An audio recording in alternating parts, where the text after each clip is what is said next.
Good morning masters, ಎಲ್ಲರಿಗೂ ಶುಭೋದಯ. ಬ್ರಹ್ಮಶ್ರೀ ಪಿತಾಮಹ ಸುಭಾಷ್ ಪತ್ರಿಜಿಯವರ ದಿವ್ಯ ಆಶೀರ್ವಾದದೊಂದಿಗೆ ಲಲಿತಾ ಪವರ್ ಮೇಡಮ್ ಅವರ ಒಂದು ಸಂಕಲ್ಪ, ಉಪವಾಸ, ಮೌನ ಮತ್ತೆ ಧ್ಯಾನ, ಈ ಒಂದು ನಿಟ್ಟಿನಲ್ಲಿ ದಿನ ಬೆಳಗ್ಗೆ ನಾವು ಜಾಯಿನ್ ಆಗ್ತಾ ಇದ್ದೀವಿ. ಇವತ್ತು 71ನೆಯ ದಿನ. ಈ ದಿನದ ಧ್ಯಾನಕ್ಕೆ ನಿಮಗೆಲ್ಲರಿಗೂ ಸ್ವಾಗತ, ಸುಸ್ವಾಗತ. ಈ ದಿನದ ಧ್ಯಾನವನ್ನ ತಡ ಮಾಡಿದಿರ ಶುರು ಮಾಡೋಣ ಮಾಸ್ಟರ್ಸ್. ಎಲ್ಲರೂ ಧ್ಯಾನ ಸ್ಥಿತಿಗೆ ಬಂದ್ಬಿಡಿ.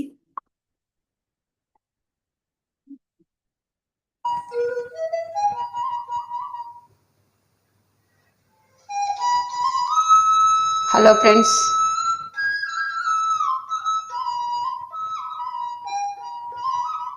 ಎಲ್ಲ ಆತ್ಮಬಂಧುಗಳಿಗೂ ನಮಸ್ಕಾರ. ಬೆಳಗಿನ ಧ್ಯಾನಕ್ಕೆ ಎಲ್ರಿಗೂ ಕೂಡ ಸ್ವಾಗತ.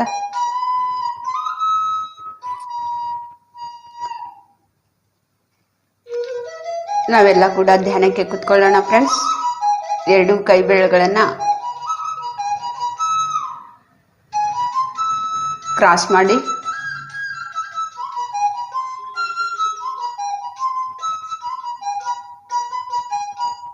ಕಾಲು ಕ್ರಾಸ್ ಮಾಡಿ,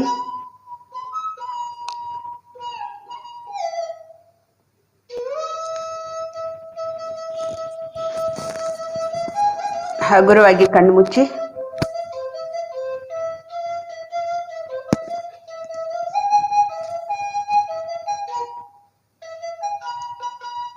ಸಹಜವಾಗಿ ನಡೀತಾ ಇರೋ ಉಸಿರಾಟದ ಮೇಲೆ ಗಮನ ಇರಲಿ. ಯಾವುದು ಕೂಡ ಯೋಚನೆ ಬೇಡ.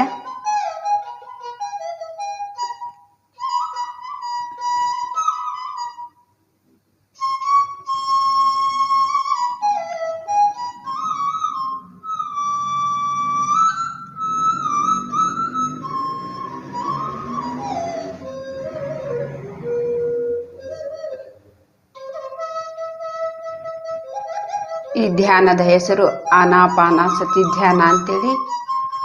ಆನ ಅಂದರೆ ತಗೊಳ್ಳೋದು, ಅಪಾನ ಅಂದರೆ ಬಿಡೋದು, ಸತಿ ಅಂದರೆ ಉಸಿರಿನ ಜೊತೆಗೆ ಕೂಡಿ ಇರೋದು. ಆನಾಪಾನಸತಿ ಧ್ಯಾನ. ಉಸಿರನ್ನು ತಗೊಳ್ಳೋದು, ಬಿಡೋದನ್ನು ಹಾಗೆ ಸಾಕ್ಷಿಯಾಗಿ ನೋಡ್ತಾ ಇರೋದು, ಉಸಿರಿನ ಜೊತೆಗೆ ಕೂಡಿ ಇರೋದು.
ಯೋಚನೆಗಳನ್ನು ಹಿಂಬಾಲಿಸೋದು ಬೇಡ. ಇಂಪಾದ ಸಂಗೀತ ನಾದವನ್ನು ಕೇಳ್ತಾ ಕೇಳ್ತಾ ಉಸಿರನ್ನೇ ಗಮನಿಸ್ತಾ, ಉಸಿರನ್ನೇ ಸಾಕ್ಷಿಯಾಗಿ ನಾವು ನೋಡ್ತಾ ಮನಸ್ಸನ್ನು ಶೂನ್ಯ ಮಾಡ್ಕೊಳ್ಳೋಣ ಫ್ರೆಂಡ್ಸ್. ಅದೇ ಧ್ಯಾನದ ಸ್ಥಿತಿ.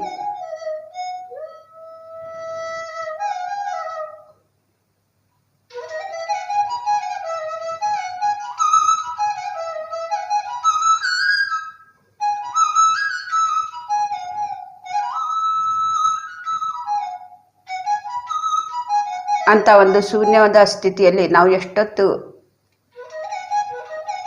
ಇರ್ತೀವಿ, ಜಾಸ್ತಿ ಇರ್ತೀವಿ, ಅಷ್ಟು ನಮಗೆ ನಮ್ಮಲ್ಲಿರುವಂಥ ದೈವ ಶಕ್ತಿಯನ್ನು ನಾವು ಹೆಚ್ಚಿಸ್ಕೊಳ್ತೀವಿ. ನಮ್ಮ ಒಳಗಡೆ ಇರುವಂಥ ಆತ್ಮ ಚೈತನ್ಯವನ್ನು ಅಧಿಕವಾಗತ್ತೆ, ದೊಡ್ಡದಾಗತ್ತೆ, ಬೆಳೆಯತ್ತೆ. ನಾವು ಅರಿವಿನಿಂದ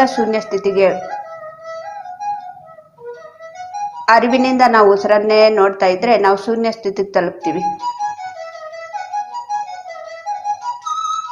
ಅರಿವಿನಿಂದ ನಾವು ಶೂನ್ಯ ಸ್ಥಿತಿಗೆ ತಲುಪದಾಗ್ಲೇನೆ ನಮ್ಮಲ್ಲಿರುವಂಥ ದೈವಶಕ್ತಿ ಹೆಚ್ಚಿಸ್ಕೊಳ್ಳೋದಕ್ಕೆ ಸಾಧ್ಯ ಆಗತ್ತೆ. ನಮಗೆ ನಿದ್ದೆಯಲ್ಲಿನೂ ಕೂಡ ಈ ಒಂದು ಶಕ್ತಿ ನಮಗೆ ಸಿಗ್ತಾ ಇದ್ರೂ ಕೂಡ ನಾವು ಅಲ್ಲಿ ಜಾಗೃತದಿಂದ ಇರೋದಿಲ್ಲ, ಎಚ್ಚರ ಸ್ಥಿತಿಯಲ್ಲಿ ನಾವು ಇರೋದಿಲ್ಲ.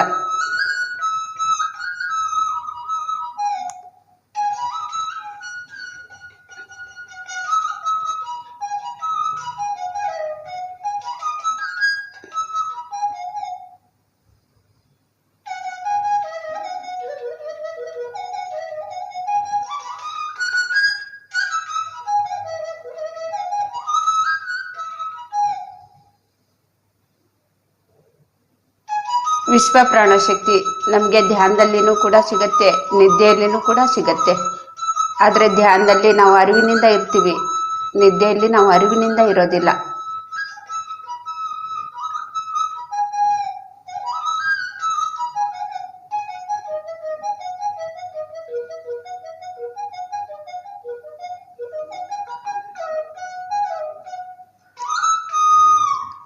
ನಾವು ಅರಿವಿನಿಂದ ಆ ಶಕ್ತಿಯನ್ನು ತಗೊಳ್ತಾ ಇದ್ದಾಗ ನಾವು ಏನು ಮಾಡಬೇಕು ಏನು ಮಾಡಬಾರ್ದು ಅನ್ನೋದು ಆ ಜ್ಞಾನ ನಾವು ಸಂಪಾದನೆ ಮಾಡ್ಕೊಳ್ತೀವಿ.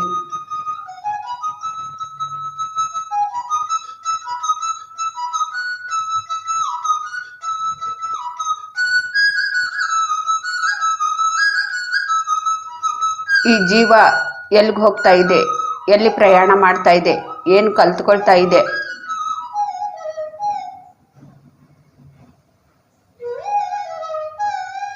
ಎಲ್ಲವೂ ಕೂಡ ನಾವು ಅರಿವಿನಿಂದ ನೋಡ್ತಾ ಇರೋದ್ರಿಂದ ನಾವು ಆತ್ಮಜ್ಞಾನವನ್ನ ಸ್ವಲ್ಪ ಸ್ವಲ್ಪವಾಗಿ ಹೆಚ್ಚಿಸ್ಕೊಳ್ತಾ ಇರ್ತೀವಿ.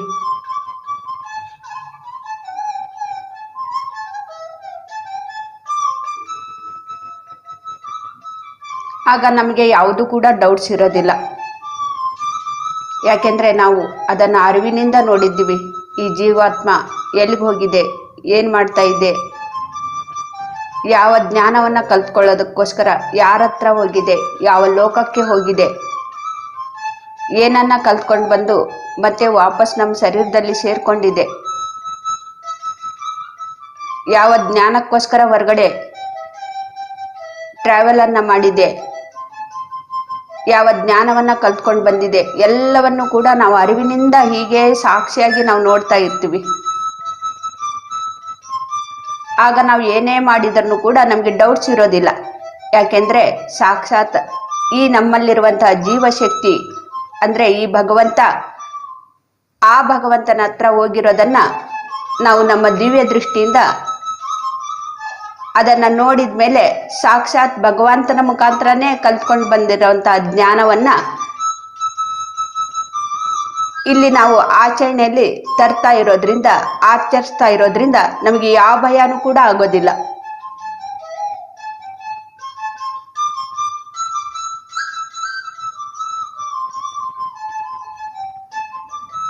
ಆದ್ರೆ ನಿದ್ದೆಯಲ್ಲಿ ನಮಗೆ ಯಾವುದೂ ಕೂಡ ಅರಿವಿಗಿರೋದಿಲ್ಲ, ಮೂರ್ಛಾವಸ್ಥೆಯಲ್ಲಿ ಇರ್ತೀವಿ. ಈ ಜೀವಾತ್ಮ ಅವಾಗಲೂ ಕೂಡ ಈ ಶರೀರದಿಂದ ಪ್ರಯಾಣ ಮಾಡತ್ತೆ. ಯಾಕೆಂದ್ರೆ ಅರಿವು ಇಲ್ಲ ನಮಗೆ.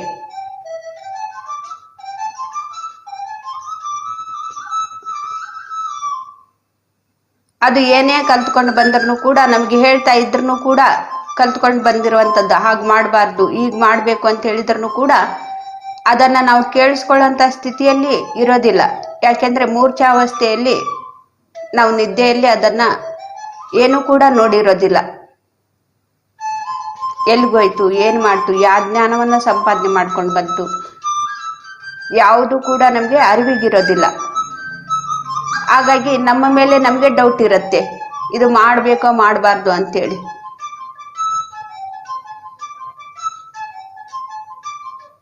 ನಮ್ಮ ಮೇಲೆ ನಮಗೆ ನಂಬಿಕೆ ಇರೋದಿಲ್ಲ. ಯಾವಾಗ ನಾವು ಧ್ಯಾನಕ್ಕೆ ಬರ್ತೀವೋ, ಅರಿವಿನಿಂದ ನಾವು ಕುತ್ಕೋತೀವೋ, ಆಗ ನಮ್ಮ ಮೇಲೆ ನಮಗೆ ನಂಬಿಕೆ ಬರುತ್ತೆ, ವಿಶ್ವಾಸ ಬರುತ್ತೆ.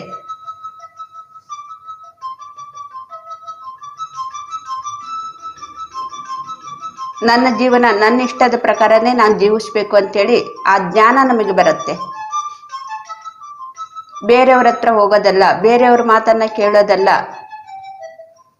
ನನಗಿಷ್ಟ ಹಾಗೆ ನಾನು ಜೀವಿಸ್ಬೇಕು, ಬೇರೆಯವ್ರಿಗೂ ಕೂಡ ನಾನು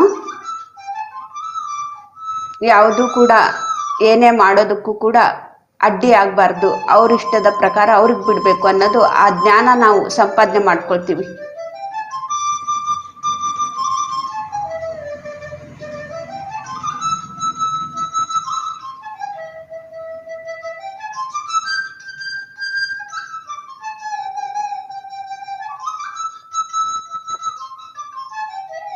ಹಾಗಾಗಿ ಪ್ರತಿಯೊಬ್ಬರಿಗೂ ಬೇಕು ಅರಿವಿನ ಜೀವನ. ಯಾರಿಗ್ ಬೇಡ ಅರಿವಿನ ಜೀವನ? ಎಲ್ರಿಗೂ ಬೇಕು ಅರಿವಿನ ಜೀವನ. ಅರಿವೇ ಗುರುವು.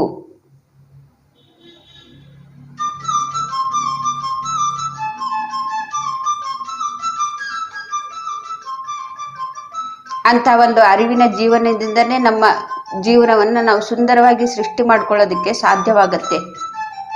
ಪ್ರತಿ ಕ್ಷಣ ಆನಂದವಾಗಿರೋದಕ್ಕೆ ಸಾಧ್ಯವಾಗತ್ತೆ ಫ್ರೆಂಡ್ಸ್.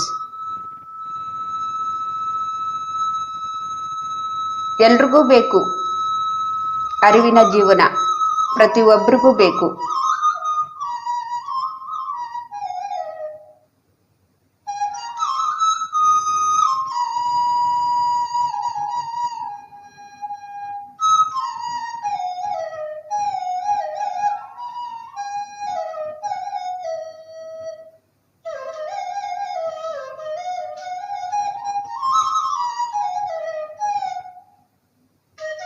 ಯಾವಾಗ ನಾವು ಈ ಒಂದು ಅರಿವಿನ ಜೀವನವನ್ನ ಜೀವಿಸ್ತಾ ಇರ್ತೀವೋ, ಯಾರು ಬಾಯಿ ಮಾತಿನಿಂದ ನಮ್ಮ ಒಂದು ರಾಮರಾಜ್ಯ ಮೇರಾ ಭಾರತ್ ಮಹಾನ್ ಅಂತ ಹೇಳ್ತಾ ಇರ್ತಾರೋ ಅದನ್ನ ನಿಜ ಮಾಡಿ ತೋರಿಸ್ತಾರೆ. ಇಲ್ಲ ಅಂದ್ರೆ ಬಾಯಿ ಮಾತಿನಿಂದ ಎಲ್ರು ಹೇಳ್ತಾ ಇದ್ದಾರೆ ಅಂತೇಳಿ ಹೇಳ್ತಾ ಇರ್ತಾರೆ. ಯಾವ ಸಾಧನೆನೂ ಇಲ್ಲ, ಯಾವ ಅರಿವು ಇಲ್ಲ.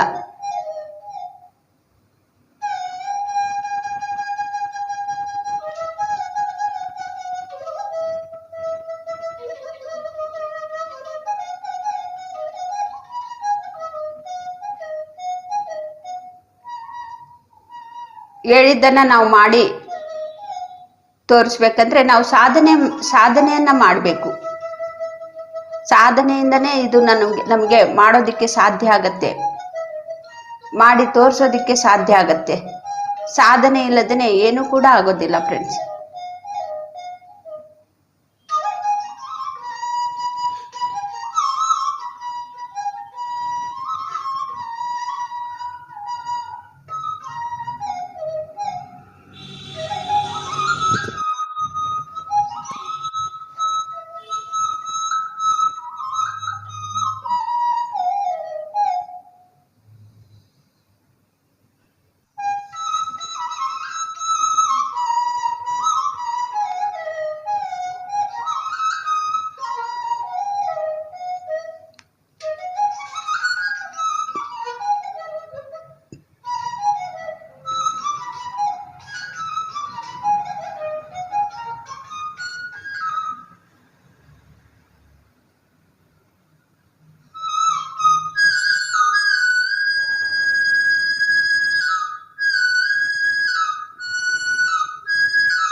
ಯಾರು ಸಾಧನೆಯನ್ನ ದಿನಾಲೂ ಪ್ರತಿದಿನ ಮಾಡ್ತಾ ಇರ್ತಾರೋ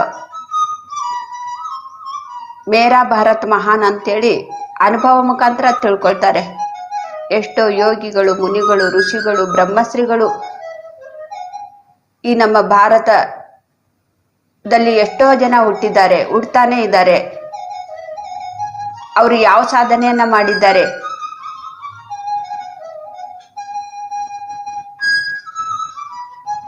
ಲೋಕ ಕಲ್ಯಾಣಕ್ಕೋಸ್ಕರ ಎಷ್ಟೊಂದು ಶ್ರಮ ವಹಿಸಿದ್ದಾರೆ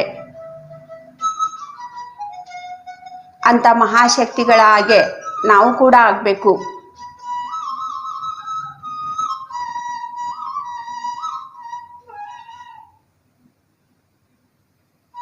ಇಲ್ಲಿ ನಾವು ಏನು ಕೂಡ ಒಂದು ಪೈಸೆ ಕೂಡ ಖರ್ಚು ಮಾಡಬೇಕಾಗಿಲ್ಲ. ನಮ್ಮ ಉಸಿರಾಟವೆಂಬ ಉಸಿರಿನ ಜೊತೆಗೆ ಇದ್ದು ನಾವು ಇದನ್ನ ಅಭ್ಯಾಸ ಮಾಡೋದ್ರಿಂದ ನಮ್ಗೆ ಇದು ಸಾಧ್ಯ ಆಗತ್ತೆ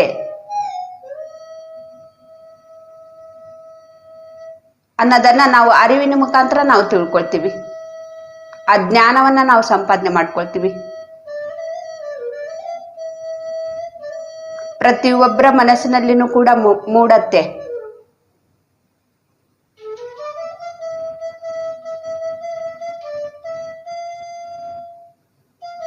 ಮತ್ತೆ ನಾವು ಹಾಗೆ ಈ ನಮ್ಮ ಭಾರತ ಮಹಾನವನ್ನಾಗಿ ಮತ್ತೆ ಇನ್ನೂ ಹಾಗೆ ನಾವು ಜೀವಿಸಬೇಕು, ಮಹಾನಾಗಿ ನಾವು ಕೂಡ ಜೀವಿಸಬೇಕು.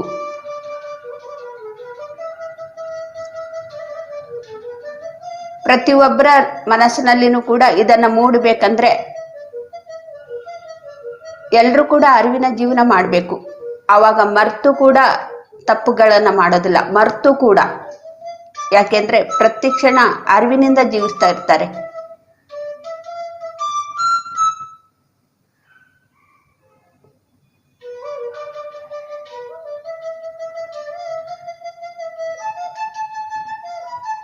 ತಪ್ಪು ಮಾಡೋದನ್ನ ಅಭ್ಯಾಸ ಆಗ್ಬಿಟ್ಟಿದೆ. ಆದ್ರೆ ಈ ಸಾಧನೆಯಿಂದ ಆ ತಪ್ಪನ್ನ ಮಾಡೋದನ್ನ ಕಡಿಮೆ ಮಾಡ್ತಾ ಮಾಡ್ತಾ ಮಾಡ್ತಾ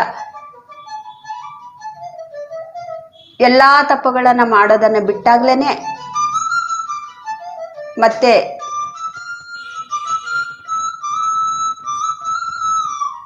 ಮೊದಲಿನ ಹಾಗೆ ಎಲ್ಲರ ಮನಸ್ಸಲ್ಲಿನೂ ಕೂಡ ಶಾಂತಿ ಮೂಡತ್ತೆ, ನೆಮ್ಮದಿಯಿಂದ ಜೀವಿಸೋದಕ್ಕೆ ಸಾಧ್ಯ ಆಗತ್ತೆ. ಆಗ ಮತ್ತೆ ನಮ್ಮ ಒಂದು ಭಾರತ ಮಹಾನ್ ಆಗೋದಕ್ಕೆ ಸಾಧ್ಯ ಆಗತ್ತೆ.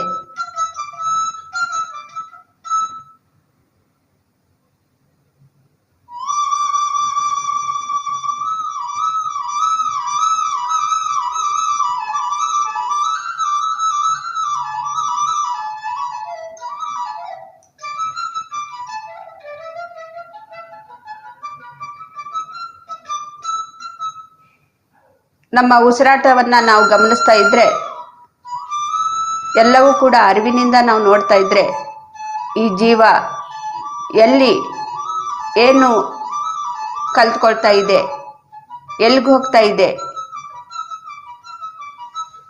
ಯಾವುದಕ್ಕೋಸ್ಕರ ಸಾಧನೆಯನ್ನ ಮಾಡ್ತಾ ಇದೆ, ಏನು ತಪ್ಪನೆ ಇದೆ,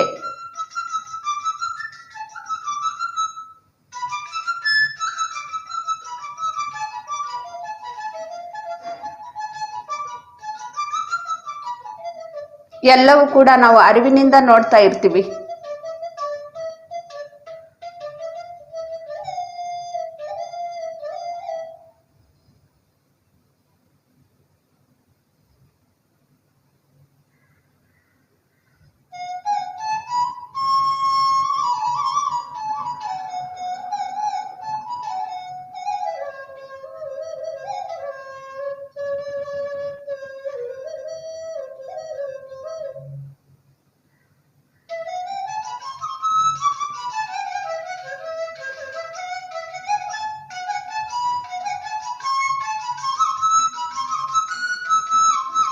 ಮೊದಲು ನಾವು ಉಸಿರನ್ನೇ ಅರಿವಿನಿಂದ ನೋಡೋದನ್ನ ಅಭ್ಯಾಸ ಮಾಡಬೇಕು ಫ್ರೆಂಡ್ಸ್. ಒಂದೊಂದಾಗಿ ನಾವು ಎಲ್ಲವನ್ನೂ ಕೂಡ ಅರಿವಿನಿಂದ ನೋಡೋದನ್ನ ಕಲ್ತ್ಕೊಳ್ತೀವಿ. ಮೊದಲಿಗೆ ನಮ್ಮ ಉಸಿರನ್ನ ನಾವು ಅರಿವಿನಿಂದ ನೋಡೋದನ್ನ ಕಲ್ತ್ಕೋಬೇಕು. ಒಳಗಡೆ ಹೋಗ್ತಾ ಇದೆ, ಹೊರಗಡೆ ಬರ್ತಾ ಇದೆ, ಒಳಗಡೆ ಹೋಗ್ತಾ ಇದೆ, ಹೊರಗಡೆ ಬರ್ತಾ ಇದೆ.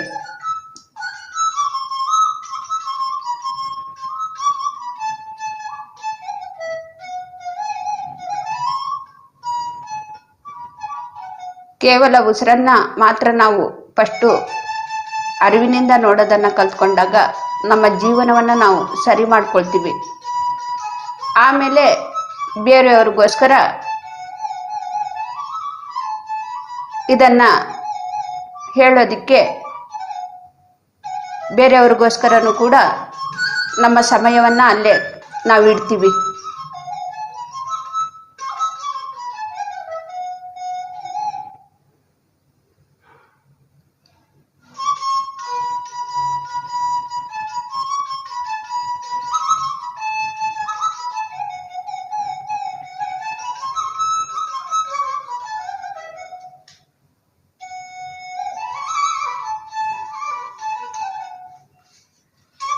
ಮಧ್ಯದಲ್ಲಿ ಯಾರು ಕೂಡ ಕಣ್ಣು ಬಿಡಬೇಡಿ ಫ್ರೆಂಡ್ಸ್. ಸಹಜವಾಗಿ ನಡೀತಾ ಇರೋ ಉಸಿರಾಟವನ್ನೇ ಗಮನಿಸ್ತಾ ಇರೋಣ.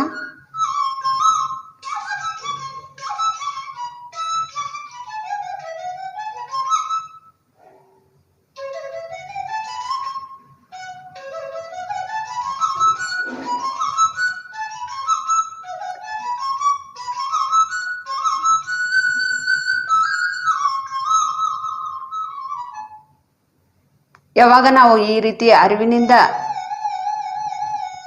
ಪ್ರತಿಯೊಂದು ಕೂಡ ನೋಡೋದನ್ನ ಕಲ್ತ್ಕೊಳ್ತೀವೋ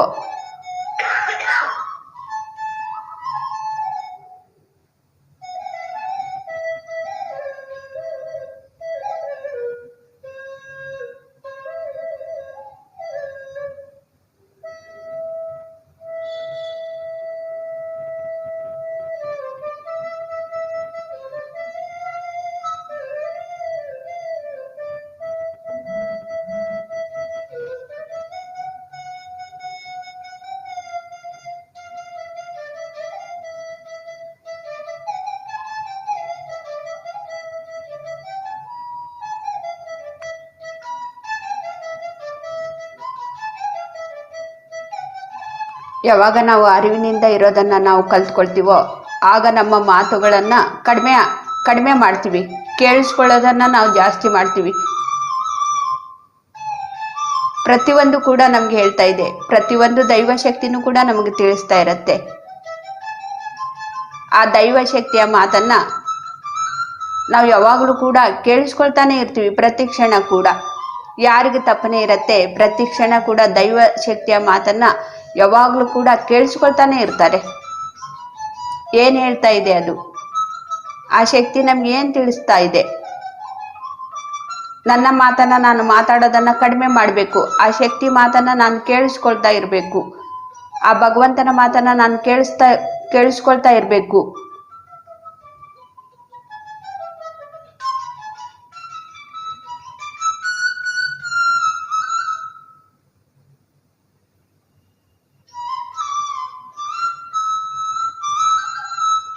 ಪ್ರತಿಯೊಂದು ಭಗವಂತ ಕೂಡ ನನ್ನ ಜೊತೆಗೆ ಮಾತಾಡ್ತಾ ಇದೆ. ನನ್ನ ಮಾತನ್ನ ನಾನು ಕಡಿಮೆ ಮಾಡಿ ನಾನು ಮೌನವಾಗಿದ್ದು ಆ ಭಗವಂತನ ಪ್ರತಿಯೊಂದು ಮಾತು ಕೂಡ ನಾನು ಅರಿವಿನಿಂದ ನಾನು ಕೇಳಬೇಕು.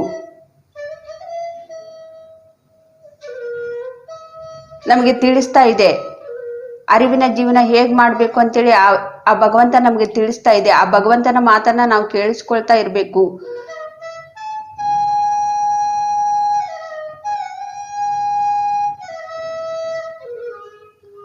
ಆ ಭಗವಂತ ಏನ್ ಹೇಳ್ತಾ ಇದೆ ಅದನ್ನ ನಾವು ಮಾಡ್ಬೇಕು ಅನ್ನೋದು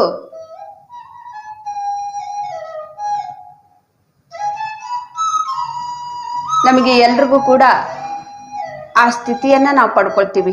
ಪ್ರತಿಯೊಬ್ಬರಿಗೂ ಇದು ಸಾಧ್ಯ ಇದೆ. ನಾವೇ ಮಾತಾಡ್ತಾ ಇದ್ರೆ ಬಾಯಿಗೆ ಬಂದಿರೋದನ್ನ ಪ್ರತಿದಿನನೂ ಕೂಡ ವಟ ಅಂತೇಳಿ ನಾವು ಯಾವಾಗ್ಲೂ ಕೂಡ ಮಾತಾಡ್ತಾನೆ ಇದ್ರೆ ಆ ಭಗವಂತನ ಮಾತು ನಮ್ಗೆ ಏನು ಕೂಡ ಕೇಳಿಸೋದಿಲ್ಲ.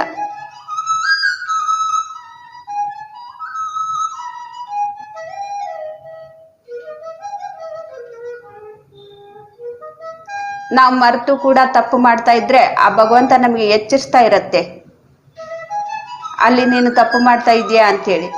ತಪ್ಪು ಮಾಡೋದಕ್ಕಿಂತ ಮೊದ್ಲೇನೆ ಆ ಭಗವಂತ ನಮಗೆ ಎಚ್ಚರಿಸ್ತಾ ಇರತ್ತೆ. ಯಾರು ಭಗವಂತನ ಮಾತನ್ನ ಕೇಳಿಸ್ಕೊಳ್ಳುವಂತ ಸ್ಥಿತಿಯಲ್ಲಿ ಇರ್ತಾರೋ ಅವರು ತಪ್ಪುಗಳನ್ನ ಕಡಿಮೆ ಮಾಡ್ತಾ ಮಾಡ್ತಾ ಎಲ್ಲಾ ತಪ್ಪುಗಳನ್ನ ಬಿಟ್ಬಿಡ್ತಾರೆ. ಭಗವಂತನ ಏನ್ ಹೇಳ್ತಾ ಇದ್ದಾರೆ ಭಗವಂತನ ಜೊತೆಗೇನೆ ಇದ್ದು ಎಲ್ಲಾ ಕೆಲಸವನ್ನ ಮಾಡೋದನ್ನ ಶುರು ಮಾಡ್ಕೊಳ್ತಾರೆ.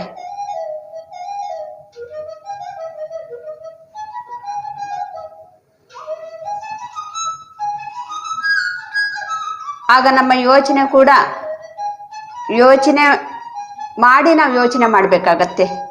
ನಾವು ಯೋಚನೆ ಕೂಡ ನಮ್ಮ ಇಷ್ಟದ ಹಾಗೆ ನಾವು ಮಾಡೋದಿಲ್ಲ. ನಾವು ಎಂತಹ ಯೋಚನೆಗಳನ್ನ ಮಾಡಬೇಕು ಅಂತೇಳಿ ನಾವು ಯೋಚನೆ ಮಾಡಿನೇ ಮತ್ತೆ ನಮ್ಮ ಯೋಚನೆಗಳನ್ನ ಮಾಡೋದಕ್ಕೆ ಆ ಒಂದು ಕೆಲಸದಲ್ಲಿ ನಾವು ತೊಡಗ್ತೀವಿ. ಯೋಚನೆ ಕೂಡ ನಾವು ಅರಿವಿನಿಂದ ನೋಡಬೇಕು.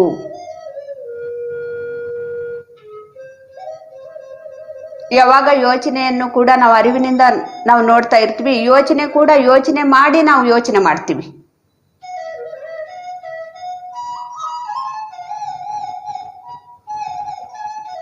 ಏನ್ ಯೋಚನೆ ಬರುತ್ತೆ ಅದನ್ನ ಮಾಡೋದಲ್ಲ.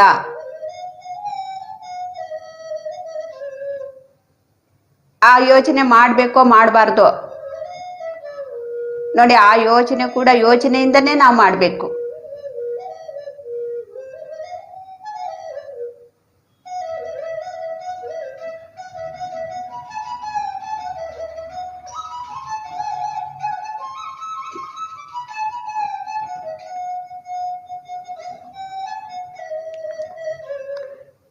ಯೋಚನೆ ಮಾಡಿ ಯೋಚನೆ ಮಾಡ್ತೀವಿ, ಯೋಚನೆ ಮಾಡಿ ಮಾತನಾಡ್ತೀವಿ, ಯೋಚನೆ ಮಾಡಿ ಕೆಲಸ ಮಾಡ್ತೀವಿ.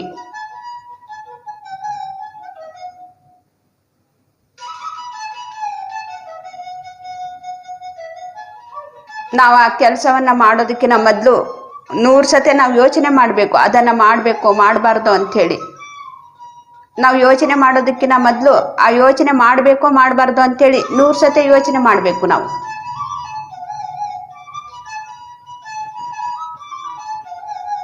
ಅಲ್ಲಿ ನಮ್ಮ ಸ್ಪಷ್ಟತೆ, ಆ ಯೋಚನೆ ಮಾಡಬೇಕೋ ಮಾಡಬಾರ್ದು ಅನ್ನೋದು ನಮಗೆ ಸ್ಪಷ್ಟತೆ ನಮಗೆ ಯಾವಾಗ ಬರುತ್ತೆ ಅಂದರೆ ನಾವು ಅರಿವಿನಿಂದ ನೋಡಿದಾಗ, ಆ ಯೋಚನೆಗೆ ನಾವು ಗಮನ ಇಟ್ಟು ನೋಡಿದಾಗ. ಉಸಿರನ್ನ ಹೇಗೆ ನಾವು ನೋಡ್ತಾ ಇರ್ತೀವಿ ಆ ಯೋಚನೆಗೂ ಕೂಡ ನಾವು ನೋಡ್ತಾ ಇರಬೇಕು. ಈ ಯೋಚನೆ ಮಾಡಬೇಕೋ ಮಾಡಬಾರ್ದು ಅಂತೇಳಿ ಎಷ್ಟೋ ಯೋಚನೆಗಳಾದ್ಮೇಲೆ ಓ ಇದು ಸರಿಯಾದ ಯೋಚನೆ ಅಂತೇಳಿ ಅದು ನಮಗೆ ಖಚಿತವಾಗಬೇಕು.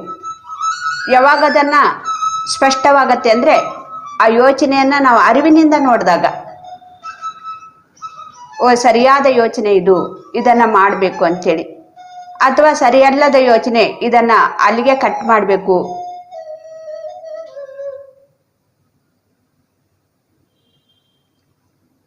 ಇದನ್ನ ನಮಗೆ ಯಾರು ತಿಳಿಸ್ಕೊಡ್ತಾರೆ? ಯಾರು ಕೂಡ ಹೊರಗಡೆ ಯಾರು ಕೂಡ ನಮಗೆ ತಿಳಿಸ್ಕೊಡೋದಿಲ್ಲ. ನಮ್ಮ ಜೊತೆಗಿದ್ದಾಗ, ನಮ್ಮ ಉಸಿರಿನ ಜೊತೆಗಿದ್ದಾಗ ಇದನ್ನೆಲ್ಲವನ್ನು ಕೂಡ ಈ ಸೂಕ್ಷ್ಮತೆಯನ್ನ ನಾವು ತಿಳ್ಕೊಳ್ತಾ ಇರ್ತೀವಿ. ಬೇರೆಯವರು ನಮಗೆ ಇದನ್ನ ಯಾರು ಕೂಡ ಹೇಳ್ಕೊಡೋದಿಲ್ಲ.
ಮೊದಲು ನಮಗೆ ಇದು ಎಲ್ಲ ಸ್ವಲ್ಪ ಕಷ್ಟಪಟ್ಟು ನಾವು ಕಲಿಬೇಕು.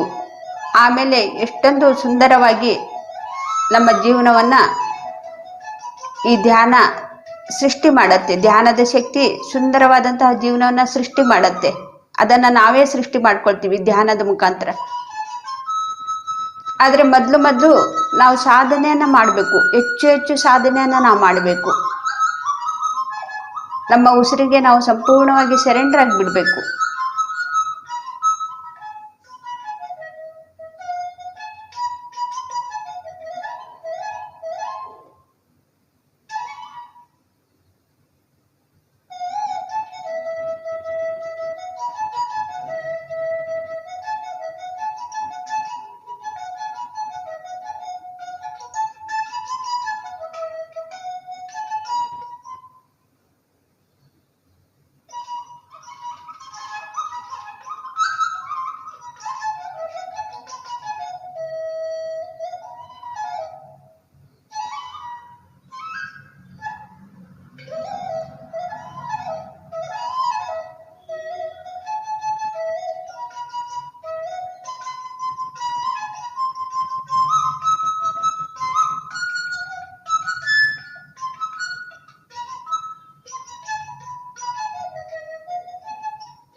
ಯಾವುದು ಕೂಡ ಯೋಚನೆ ಬೇಡ ಫ್ರೆಂಡ್ಸ್. ಸಹಜವಾಗಿ ನಡೀತಾ ಇರೋ ಉಸಿರಾಟವನ್ನೇ ಗಮನಿಸ್ತಾ ಇರೋಣ.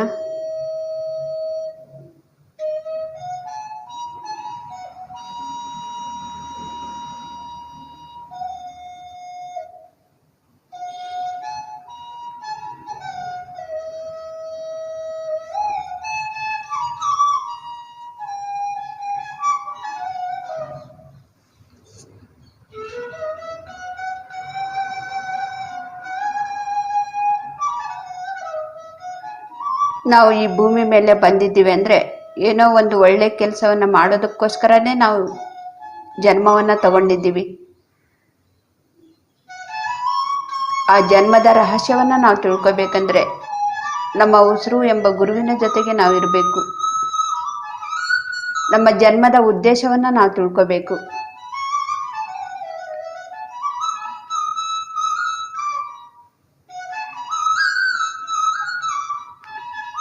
ಒಬ್ಬೊಬ್ರದ್ದು ಒಂದೊಂದು ರೀತಿಯಲ್ಲಿ ಜನ್ಮವನ್ನು ತಗೊಂಡಿರ್ತಾರೆ.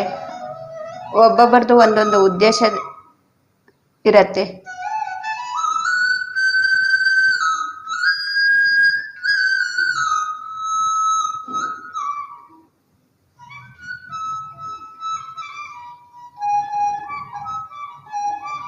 ಅವ್ರು ಮಾಡಿರೋದನ್ನ ನಾವು ಮಾಡೋದಿಲ್ಲ, ನಾವು ಮಾಡಿರೋದನ್ನ ಅವ್ರು ಮಾಡೋದಕ್ಕಾಗೋದಿಲ್ಲ.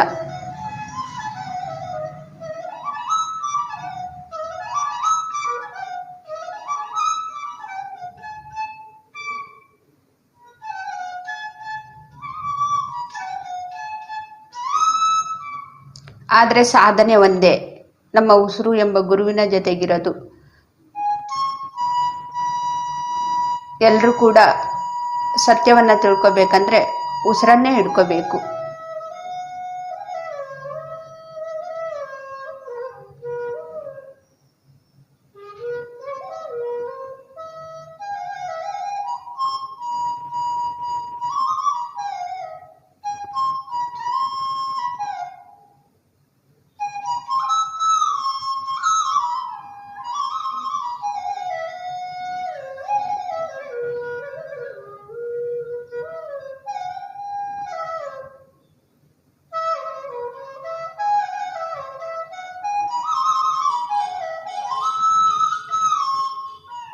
ನಮ್ಮ ಉಸಿರು ಕಾಮಧೇನು ಕಲ್ಪವೃಕ್ಷ. ಯಾವಾಗ ನಾವು ಉಸಿರನ್ನು ಹಿಡ್ಕೊಳ್ತೀವೋ ಒಂದೊಂದೇ ಸತ್ಯವನ್ನು ನಮಗೆ ತಿಳಿಸ್ತಾನೆ ಇರುತ್ತೆ.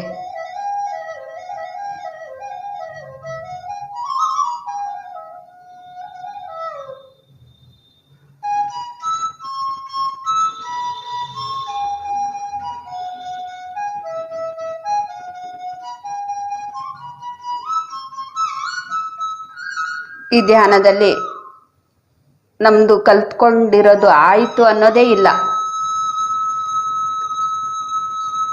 ಎಷ್ಟೇ ನಾವು ತಿಳ್ಕೊಂಡ್ರೂ ಕೂಡ ಇನ್ನೂ ತಿಳ್ಕೊಳ್ಳೋದು ಇದ್ದೇ ಇರತ್ತೆ, ಇನ್ನೂ ತಿಳ್ಕೊಳ್ಳೋದು ಇದ್ದೇ ಇರತ್ತೆ. ಮುಗಿಯೋದ ಕತೆ ಮುಗಿಯೋದಿಲ್ಲ.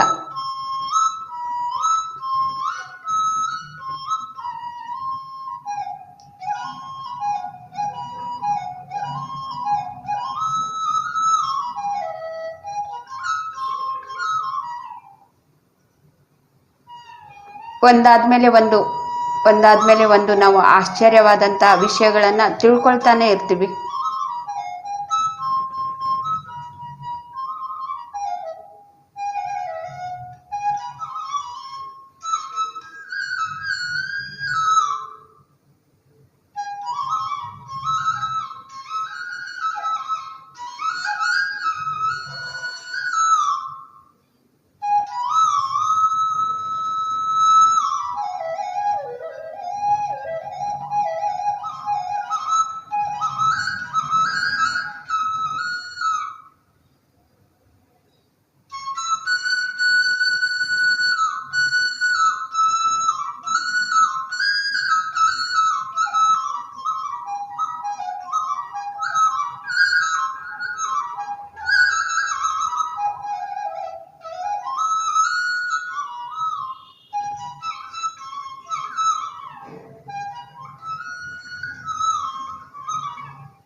ಯಾವಾಗ ನಾವು ನಮ್ಮ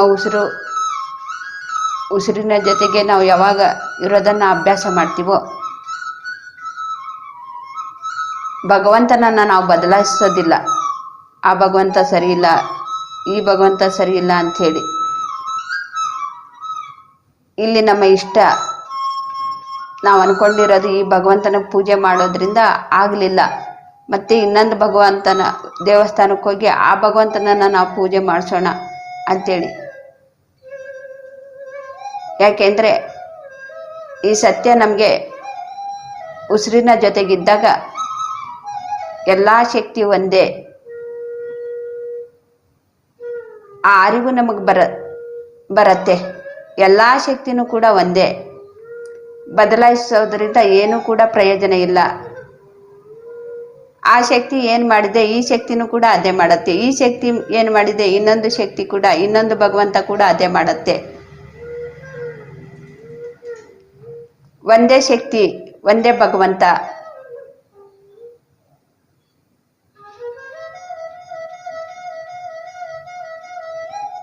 ಅಲ್ಲಿ ಆ ಭಗವಂತ ಸರಿ ಇಲ್ಲ, ಅನ್ಕೊಂಡಿರೋದು ಆಗ್ತಾ ಇಲ್ಲ, ಇನ್ನೊಂದು ಭಗವಂತನ ದೇವಸ್ಥಾನಕ್ಕೆ ಹೋಗಿ ಆ ಭಗವಂತನನ್ನ ನಾನು ಇಟ್ಕೋಬೇಕು ಅನ್ನೋದು ಇದು ಹೊರಟೋಗ್ಬಿಡತ್ತೆ, ಮಾಯವಾಗ್ಬಿಡತ್ತೆ.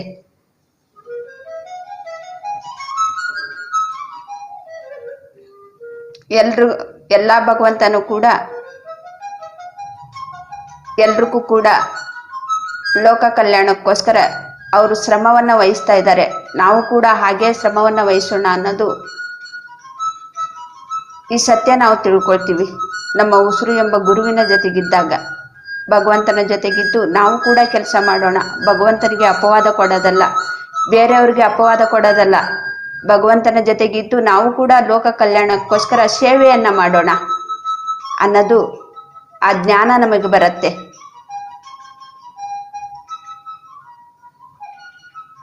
ನಾವು ಸಾಧನೆಯನ್ನು ಮಾಡಲಿಲ್ಲ ಅಂದರೆ ಅಪವಾದವನ್ನು ಕೊಡ್ತಾನೆ ಇರ್ತೀವಿ. ಯಾರಿಗೂ ಕೂಡ ಬಿಡೋದಿಲ್ಲ, ನಮ್ಮ ಜೊತೆಗಿರೋರ್ಗೂ ಕೂಡ ಬಿಡೋದಿಲ್ಲ, ಆ ಭಗವಂತನಿಗೂ ಕೂಡ ನಾವು ಬಿಡೋದಿಲ್ಲ. ಎಲ್ರಿಗೂ ಕೂಡ ಅವ್ರದ್ದೇ ತಪ್ಪು, ಅವ್ರದ್ದೇ ತಪ್ಪು, ಅವ್ರದ್ದೇ ತಪ್ಪು ಅಂತೇಳಿ ಆ ತಪ್ಪುಗಳನ್ನು ಬೇರೆಯವ್ರ ಮೇಲೇನೆ ನಾವು ಹೇಳ್ತಾ ಇರ್ತೀವಿ.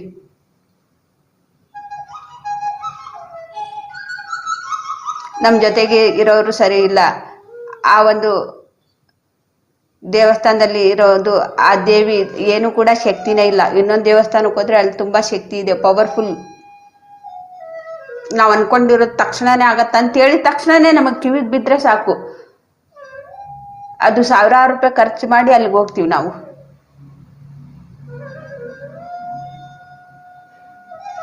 ಆ ದೇವಸ್ಥಾನಕ್ಕೆ ಏನು ಹೋಗ್ತೀರಿ, ಅಲ್ಲಿಗೆ ಹೋಗ್ರಿ, ನಿಮ್ಗೆ ಅನ್ಕೊಂಡಿರೋದು ಏನು ಅನ್ಕೊಳ್ತೀರಿ ಅದು ಆಗ್ಬಿಡತ್ ನೋಡಪ್ಪ ಅಂತೇಳಿ ಹೇಳಿದ ತಕ್ಷಣನೇ ಅಲ್ಲಿ ಆಸೆ ಶುರು ಆಯ್ತು. ಅಲ್ಲಿಗೂ ನಾವು ಹೋಗ್ಲೇಬೇಕು, ಅವ್ರಿಗಿಂತ ಏನು ಹೇಳಿದಾರೆ ನೋಡು ಅವ್ರಿಗಿಂತ ನಾವು ಚೆನ್ನಾಗಾಗಬೇಕು.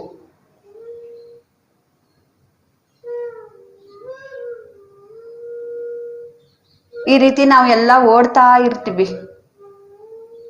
ಎಲ್ಲೂ ಕೂಡ ನಿಂತ್ಕೊಳ್ಳೋದಿಲ್ಲ. ಧ್ಯಾನ ಅಂದರೆ ನಿಂತ್ಕೋಬೇಕು, ಸಮಾಧಾನವಾಗಿ ಕೂತ್ಕೋಬೇಕು, ಉಸಿರನ್ನೇ ನಾವು ಗಮನಿಸ್ತಾ ಇರಬೇಕು. ಎಲ್ಲವೂ ಕೂಡ ಯಾವುದು ಕೂಡ ಕರ್ಮಾನುಸಾರವಾಗಿ ಎಲ್ಲವೂ ಕೂಡ ನಡೀತಾ ಇರತ್ತೆ, ಯಾವುದು ಕೂಡ ಹಾಗೆ ಏನು ಕೂಡ ಆಗೋದಿಲ್ಲ. ಈ ಸತ್ಯವನ್ನು ನಾವು ತಿಳ್ಕೊಳ್ತೀವಿ ಫ್ರೆಂಡ್ಸ್. ಆ ದೇವಸ್ಥಾನಕ್ಕೆ ಹೋಗಿದ್ಮೇಲೆ ಅವ್ರಿಗೆ ಒಳ್ಳೇದಾಗಿದೆ, ಅವ್ರ ಕರ್ಮಾನುಸಾರವಾಗಿ ಏನು ಅವ್ರು ತಗೊಂಡು ಬಂದಿದ್ರು ಅದು ಆಗಿದೆ. ಎಲ್ರಿಗೂ ಕೂಡ ಒಳ್ಳೇದಾಗೋದಿಲ್ಲ, ಎಲ್ರಿಗೂ ಕೂಡ ಕೆಟ್ಟದ್ದು ಕೂಡ ಆಗೋದಿಲ್ಲ. ಎಲ್ಲವೂ ಕೂಡ ಕರ್ಮಾನುಸಾರವಾಗಿ ನಡೀತಾ ಇದೆ ಅನ್ನೋದನ್ನ, ಈ ಸತ್ಯವನ್ನ ನಾವು ಯಾವಾಗ ತಿಳ್ಕೊಳ್ತೀವಿ ಅಂದ್ರೆ ಉಸಿರು ಎಂಬ ಗುರುವಿನ ಜೊತೆಗಿದ್ದಾಗ.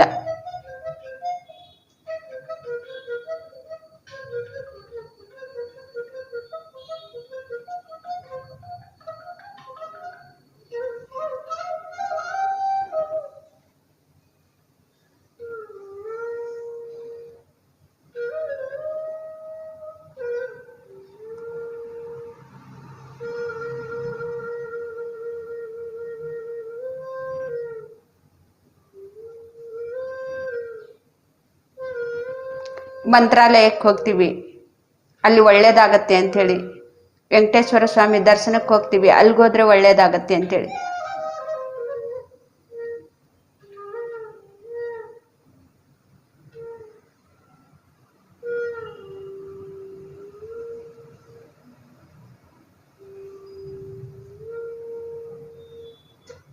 ಯಾರು ಸಾಧನೆಯನ್ನ ಮಾಡ್ತಾ ಇರ್ತಾರೋ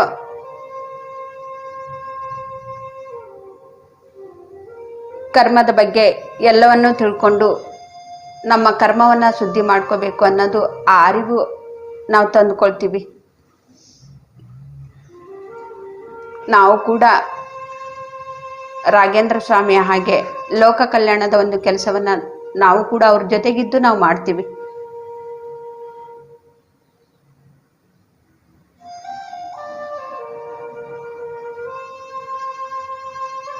ಆ ಒಂದು ಮಹಾಯೋಗಿ ರಾಘೇಂದ್ರ ಸ್ವಾಮಿ ಅವ್ರ ಮನೆಯಲ್ಲಿ ಅವ್ರ ಹೆಂಡ್ತಿನೇ ಅವ್ರಿಗೆ ಅರ್ಥ ಮಾಡ್ಕೊಳ್ಳಿಲ್ವಂತೆ.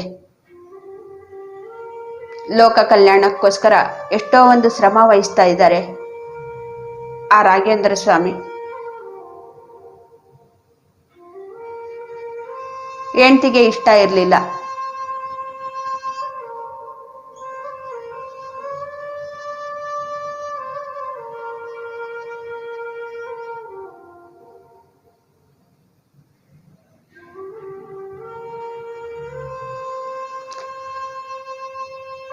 ಈ ಒಂದು ಲೋಕ ಕಲ್ಯಾಣಕ್ಕೋಸ್ಕರ ಅವರು ಏನು ಧ್ಯಾನ ಸಾಧನೆಯನ್ನ ಮಾಡ್ತಾ ಇದ್ರು, ಪ್ರತಿಯೊಬ್ಬರ ಮನೆಯಲ್ಲೇನೂ ಕೂಡ ಈ ರೀತಿ ನಡೀತಾ ಇರತ್ತೆ. ಲೋಕ ಕಲ್ಯಾಣಕ್ಕೋಸ್ಕರ, ವಿಶ್ವಶಾಂತಿಗೋಸ್ಕರ ಯಾರು ಸಾಧನೆಯನ್ನ ಮಾಡ್ತಾ ಇರ್ತಾರೋ ಎಲ್ಲರ ಮನೆಯಲ್ಲೇನೂ ಕೂಡ ಅಡ್ಡಿ ಬರ್ತಾನೆ ಇರತ್ತೆ. ಮನೆಯಲ್ಲಿರೋದು ಅಲ್ಲದೇನೆ ಬೇರೆಯವ್ರದ್ದು ಕೂಡ ಮನೆಯಲ್ಲಿ ಯಾವ ಅಡ್ಡಿನೂ ಇರೋದಿಲ್ಲ, ಅಂದ್ರೆ ಬೇರೆಯವರ ಬಂಧು ಬಳಗದ್ಲಿಂದ ಅಡ್ಡಿ ಆಗ್ತಾ ಇರತ್ತೆ. ಹಾಗೆ ರಾಘೇಂದ್ರ ಸ್ವಾಮಿ ಹೆಂಡ್ತಿನೂ ಕೂಡ ಅವ್ರಿಗೆ ಯಾವುದು ಕೂಡ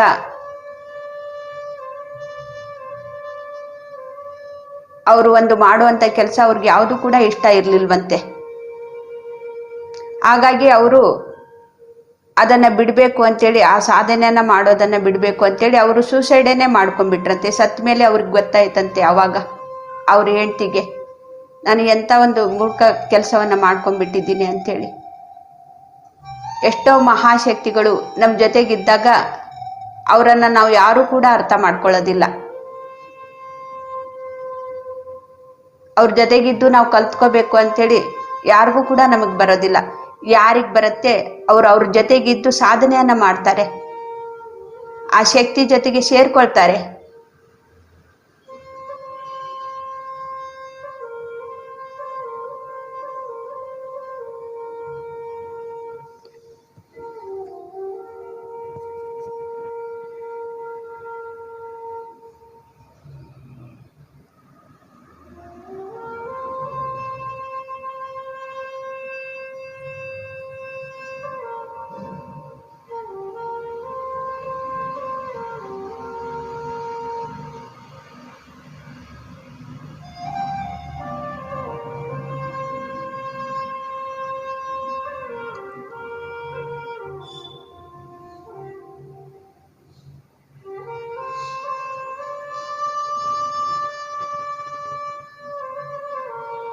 ಯಾರು ಒಂದು ಶಕ್ತಿ ಜೊತೆಗೆ ಅವ್ರ ಜೊತೆಗೆ ನಾನು ಕೂಡ ಕಲ್ತ್ಕೋಬೇಕು, ಅವ್ರ ಜೊತೆಗೆ ಆ ಶಕ್ತಿ ಜೊತೆಗೆ ನಾನು ಕೂಡ ಸೇರ್ಕೋಬೇಕು ಅಂತೇಳಿ ಯಾರಿಗೆ ತಪ್ಪನೆ ಇರತ್ತೆ ಅಂಥವ್ರು ಆ ಭಗವಂತನ ಜೊತೆಗಿದ್ದು, ಆ ಶಕ್ತಿ ಜೊತೆಗಿದ್ದು ಎಲ್ಲವನ್ನೂ ಕೂಡ ಕಲ್ತ್ಕೊಳ್ತಾನೆ ಇರ್ತಾರೆ.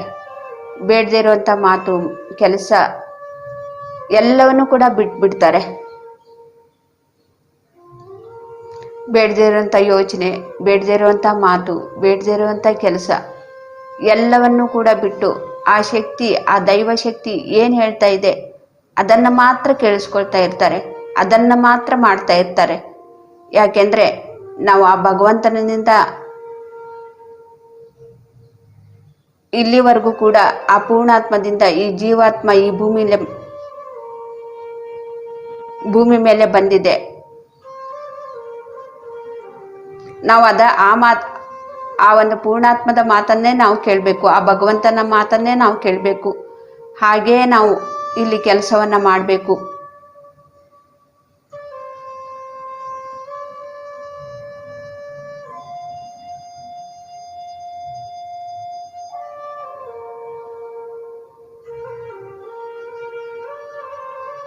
ಯಾರಿಗೆ ತಪ್ಪನೆ ಇರುತ್ತೋ ಅವ್ರು ಆ ರೀತಿ ಕೆಲಸವನ್ನ ಮಾಡ್ತಾ ಇರ್ತಾರೆ.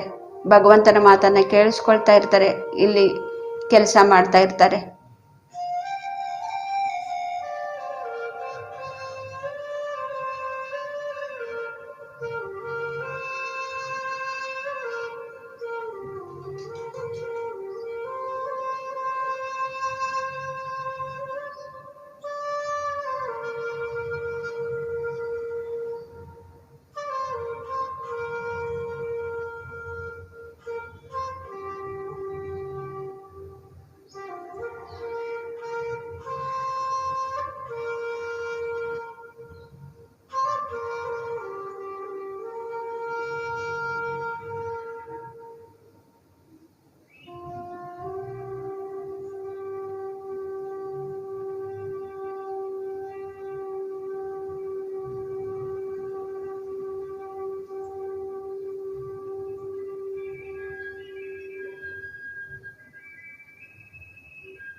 ಯಾವುದು ಕೂಡ ಯೋಚನೆ ಬೇಡ ಫ್ರೆಂಡ್ಸ್.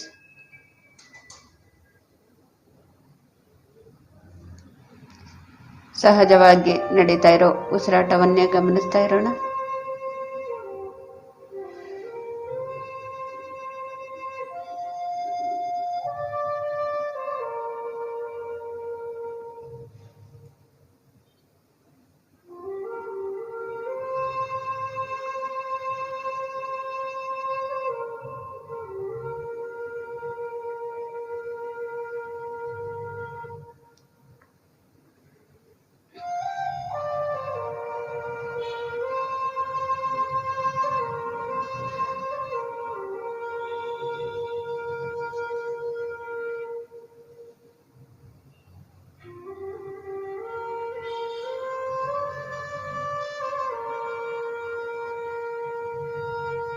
ನಮಗೆ ಯಾವುದೇ ಒಂದು ಯೋಚನೆ ಬರ್ತಾ ಇದ್ರೆ ಆ ಯೋಚನೆಯನ್ನ ನಾವು ಅರಿವಿನಿಂದ ನೋಡೋಣ ಫ್ರೆಂಡ್ಸ್. ಆ ಯೋಚನೆ ಸರಿಯಾಗಿದೆಯೋ ಅಥವಾ ಸರಿಯಲ್ಲದ ಯೋಚನೆನೋ, ಆ ಯೋಚನೆಯನ್ನ ನಾವು ಅರಿವಿನಿಂದ ನಾವು ನೋಡೋಣ. ಯಾಕೆಂದ್ರೆ ಯಾವುದನ್ನ ನಾವು ಪದೇ ಪದೇ ಪದೇ ಪದೇ ನಾವು ಯೋಚನೆಯನ್ನ ಮಾಡ್ತಾ ಇರ್ತೀವಿ, ಅದೇ ನಮ್ಮ ಜೀವನವಾಗಿರತ್ತೆ. ಅದೇ ನಮ್ಮ ಜೀವನದಲ್ಲಿ ಘಟಿಸತ್ತೆ, ನಡೆಯತ್ತೆ. ಯೋಚನೆಯನ್ನ ಅರಿವಿನಿಂದ ನೋಡೋದು ಎಷ್ಟು ಮುಖ್ಯ ಅಂದ್ರೆ ಅದನ್ನ ನಮ್ಮ ಜೀವನವನ್ನೇ ಬದಲಾಯಿಸ್ಬಿಡತ್ತೆ.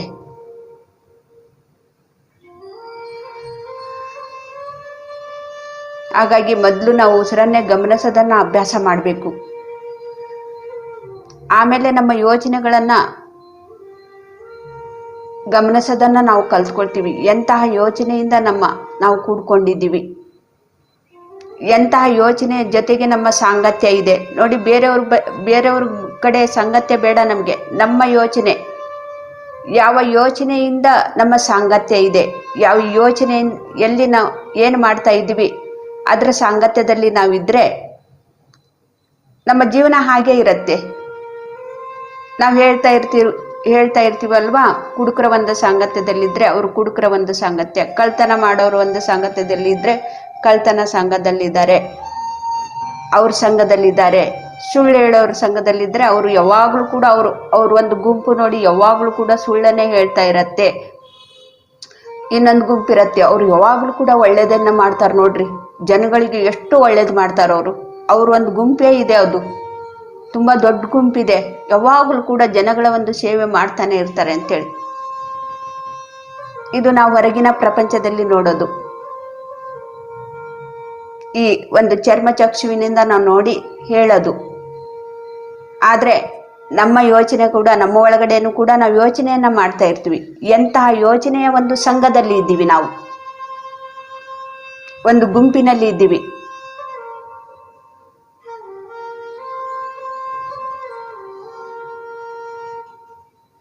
ನಾವು ಈ ಒಂದು ಚರ್ಮಚಕ್ಷುವಿನಿಂದ ಏನ್ ನೋಡ್ತೀವಿ ಆ ಗುಂಪು ಸರಿ ಇಲ್ಲ, ಇದನ್ನ ನಾವು ನೋಡಿ ನಾವು ಹೇಳ್ತೀವಿ ಆ ಗುಂಪು ಸರಿಯಾಗಿದೆ, ಈ ಗುಂಪು ಸರಿ ಇಲ್ಲ. ಅದು ಒಂದು ಕಳ್ಳರ ಗುಂಪು, ಇದು ಒಂದು ಸುಳ್ಳು ಹೇಳೋರ್ ಗುಂಪು, ಇದನ್ನ ಕೈಕಾಲು ಕಡೆಯೋರ್ ಗುಂಪು, ಇದನ್ನ ಪ್ರಾಣಿಗಳನ್ನ ಹತ್ಯೆ ಮಾಡೋದು ಗುಂಪು, ಮನುಷ್ಯರ ಹತ್ಯೆ ಮಾಡೋದೊಂದು ಗುಂಪಿದೆ, ಇದನ್ನ ನಾವು ಎಲ್ಲ ಕೂಡ ಒಂದು ಚರ್ಮಚಕ್ಷುವಿನಿಂದ ನಾವು ನೋಡ್ತಾ ಇರ್ತೀವಿ.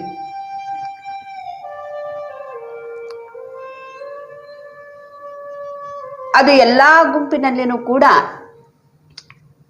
ಒಳ್ಳೆಯದು ಕೆಟ್ಟದ್ದು ಅಂತ ನಮಗೆ ಗೊತ್ತಿರತ್ತೆ. ಆ ಗುಂಪು ಒಳ್ಳೆಯದು, ಈ ಗುಂಪು ಮಧ್ಯಮ, ಇನ್ನೊಂದು ಗುಂಪು ಅತಿ ಉತ್ತಮ, ಇನ್ನೊಂದು ಗುಂಪು ತುಂಬಾ ಕ್ರೂರವಾದಂತಹ ಗುಂಪು ಅಂಥೇಳಿ ನಾವು ಇದನ್ನೆಲ್ಲವನ್ನು ಕೂಡ ನಾವು ಗುರುತಿಸ್ತೀವಿ.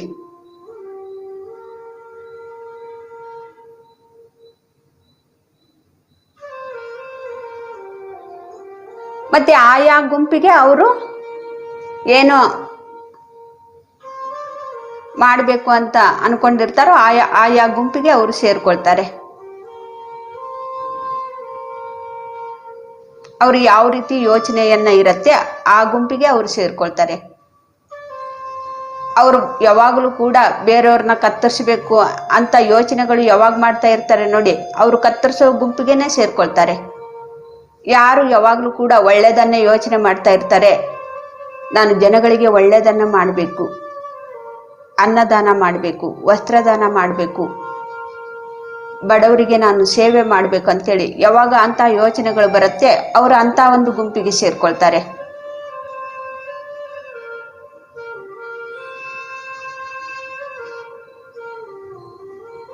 ಯಾರು ಮದ್ಯಪಾನವನ್ನ ಸೇವಿಸ್ತಾ ಇರ್ತಾರೋ ಅವರು ಯಾವಾಗಲೂ ಕೂಡ ಅಂತ ಯೋಚನೆಗಳಿಂದ ನಾನು ಕೂಡ ಮದ್ಯಪಾನ ಮಾಡಬೇಕು, ನಶೆ ಬರುವಂಥ ಪದಾರ್ಥಗಳನ್ನು ತಗೋಬೇಕು ಅಂತೇಳಿ ಯಾವಾಗ ಅವರು ಯೋಚನೆ ಮಾಡ್ತಾರೋ ಅಂಥವ್ರೇ ಅವ್ರಿಗೆ ಸಿಗ್ತಾರೆ, ಅಂಥ ಗುಂಪಿನಲ್ಲೇ ಅವರು ಸೇರ್ಕೊಳ್ತಾರೆ. ಹಾಗೆ ನಮ್ಮ ಯೋಚನೆಗಳಲ್ಲಿನೂ ಕೂಡ ಎಷ್ಟೋ ಗುಂಪುಗಳಿದೆ. ನಮ್ಮ ಒಳಗಡೆನೆ ಇವಾಗ ನಮ್ಮ ಯೋಚನೆಗಳಿಂದ ತಾನೇ ಅವ್ರು ಸಿಕ್ಕಿರೋದು ನಮಗೆ ಹೊರಗಿನ ಒಂದು ಪ್ರಪಂಚದಲ್ಲಿ. ನಾವು ಎಂಥ ಒಂದು ಗುಂಪಿಗೆ ಸೇರ್ಕೊಂಡಿರ್ತೀವಿ ಅಂತಹ ಕೆಲಸವನ್ನ, ಅಂತಹ ಜೀವನವನ್ನ ನಮ್ದಾಗಿರತ್ತೆ. ನಮ್ಮ ಯೋಚನೆ ಕೂಡ ನಾವು ಅರಿವಿನಿಂದ ನಾವು ನೋಡಬೇಕು. ನಮ್ಮ ಒಳಗಡೆ ಎಂತಹ ಒಂದು ಯೋಚನೆಯ ಗುಂಪಿನಲ್ಲಿ ನಾವು ಇದ್ದೀವಿ ಅಂಥೇಳಿ, ಎಂತಹ ಯೋಚನೆ ನಾವು ಮಾಡ್ತಾ ಇದ್ದೀವಿ.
ज्ञानयज्ञसूत्रमिन्दुशेखरं कृपाकरं नारदादियोगिवृन्दवन्दितं दिगम्बरं काशिकापुराधिनाथ कालभैरव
ಆಗ ನಮಗೆ ಆ ಯೋಚನೆಯನ್ನ ಅರಿವಿನಿಂದ ನಾವು ನೋಡ್ತಾ ನೋಡ್ತಾ ಈ ಪ್ರಾಪಂಚಿಕದ ಒಂದು ಯೋಚನೆಯನ್ನ ಮಾಡ್ತಾ ಇದ್ರೆ ಪ್ರಾಪಂಚಿಕದ ಒಂದು ಸಂಘದಲ್ಲೇನೆ ನಾವು ಜೀವಿಸ್ತಾ ಇರ್ತೀವಿ, ಮತ್ತೆ ಬರ್ತೀವಿ, ಮತ್ತೆ ಶರೀರವನ್ನ ತಗೊಳ್ತೀವಿ, ಮತ್ತೆ ಬಿಡ್ತೀವಿ. ಯಾವಾಗ ನಾವು ಉಸಿರನ್ನ ಅರಿವಿನಿಂದ ನೋಡ್ತಾ ಇದ್ದಾಗ, ನಮ್ಮ ಯೋಚನೆಗಳನ್ನು ಕೂಡ ಅರಿವಿನಿಂದ ನಾವು ನೋಡ್ತಾ ಇದ್ದಾಗ, ಯಾರು ಕೂಡ ಈ ಪ್ರಾಪಂಚಿಕವಾಗಿ ಇರುವಂಥವರು ಹೋಗ್ತಾ ಇರ್ತಾರೆ, ಬರ್ತಾ ಇರ್ತಾರೆ. ಎಲ್ಲವೂ ಕೂಡ ಪ್ರಾಪಂಚಿಕವಾಗಿರುವ ಯೋಚನೆಯನ್ನೇ ನಡೀತಾ ಇದೆ. ಭಗವಂತನ ಒಂದು ನಾನು ಸಂಘದಲ್ಲಿ ಇರಬೇಕಂದ್ರೆ ಎಂತಹ ಯೋಚನೆಗಳಿಂದ ಕೂಡಿಕೊಂಡಿರಬೇಕು. ನಾನು ಮೊದಲು ಮನಸ್ಸನ್ನು ಶೂನ್ಯ ಮಾಡ್ಕೋಬೇಕು. ಶೂನ್ಯ ಮಾಡಿಕೊಂಡು ಆ ಭಗವಂತನ ಜೊತೆಗೆ ನಾನು ಲಯವಾಗಬೇಕು, ಲೀನವಾಗಬೇಕು.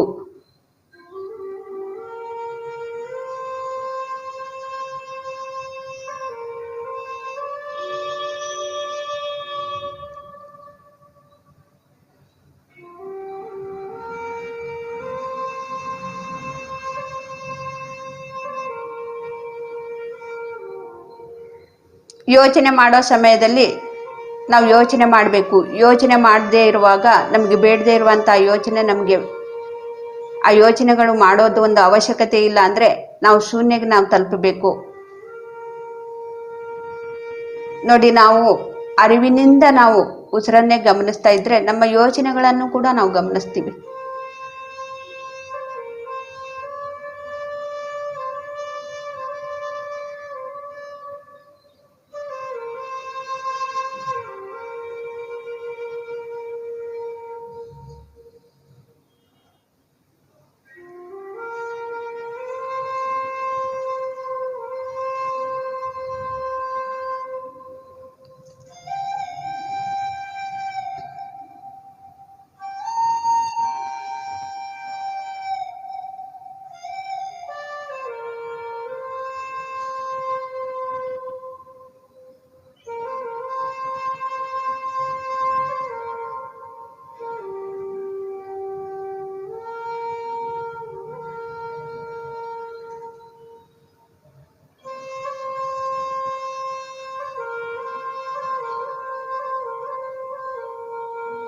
ಮೊದಲು ನಮಗೆ ಇದು ಎಲ್ಲವನ್ನು ಕೂಡ ಕನ್ಫ್ಯೂಸ್ ಆಗತ್ತೆ.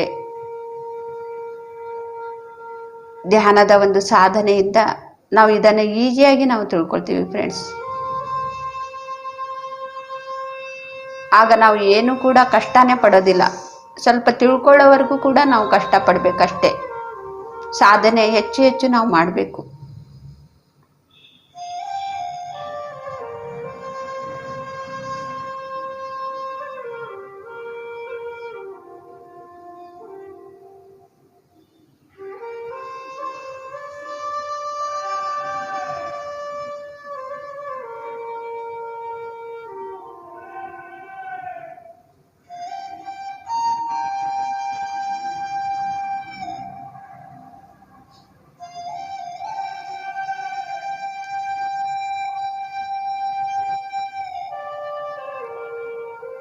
ಕೇವಲ 1 ನಿಮಿಷ.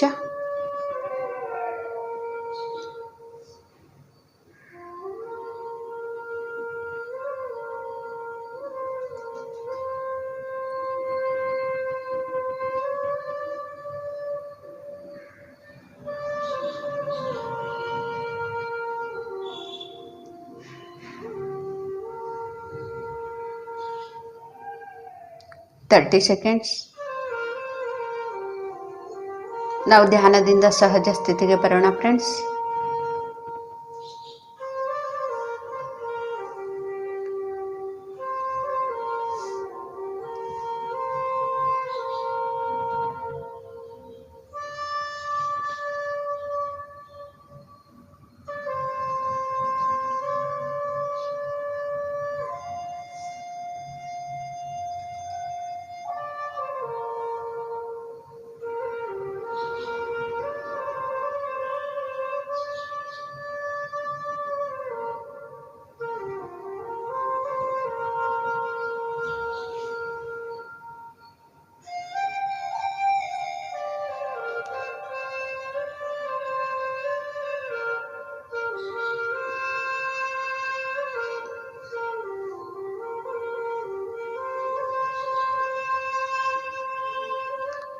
ನಾವು ಉಸಿರನ್ನೇ ಗಮನಿಸ್ತಾ ಇದ್ರೆ ಈ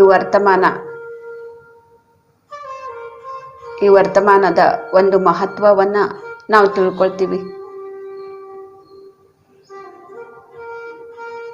ತಿಳ್ಕೊಳ್ತಾನೇ ಇರ್ತೀವಿ. ಎಷ್ಟೊಂದು ಮಹತ್ವ ಇದೆ ಅಂಥೇಳಿ.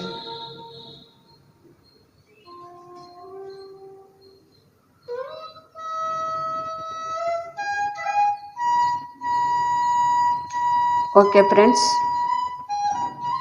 ನಿಮ್ಮ 2 ಕೈಗಳನ್ನು ಬಿಡಿಸ್ಕೊಂಡು ಕಣ್ಣಿನ ಮೇಲೆ ಇಟ್ಕೊಳ್ಳಿ. 5 ಸೆಕೆಂಡ್ಸ್. 5 4 3 2 1 0. ನಿಮ್ಮ ಕೈಗಳನ್ನೇ ನೋಡ್ತಾ ಕಣ್ಣು ಬಿಡಿ. ಈ ಧ್ಯಾನವನ್ನು ತಿಳಿಸ್ಕೊಟ್ಟಂತಹ ಗುರುಜಿ ಬ್ರಹ್ಮಶ್ರೀ ಪಿತಾಮಹ ಪತ್ರಿಜಿಯವರಿಗೆ ನಾವು ಹೃದಯದಿಂದ ಧನ್ಯವಾದಗಳನ್ನು ತಿಳಿಸೋಣ. ಮಾತಾ ಸ್ವರ್ಣಮಾಲಾ ಪತ್ರಿಜಿಯವ್ರಿಗೂ ಕೂಡ ನಾವು ಹೃದಯದಿಂದ ಧನ್ಯವಾದಗಳನ್ನು ತಿಳಿಸೋಣ. ಇಲ್ಲಿ ಬಂದಂತಹ ಎಲ್ಲ ಆತ್ಮಬಂಧುಗಳಿಗೂ ಕೂಡ ನಾನು ಧನ್ಯವಾದಗಳನ್ನು ತಿಳಿಸ್ತಾ ಇವತ್ತಿನ ಕ್ಲಾಸ್ ಮುಗಿಸ್ತಾ ಇದ್ದೀನಿ. Thank you masters, thank you. ಯಾರಿಗಾದರೂ ಅನುಭವ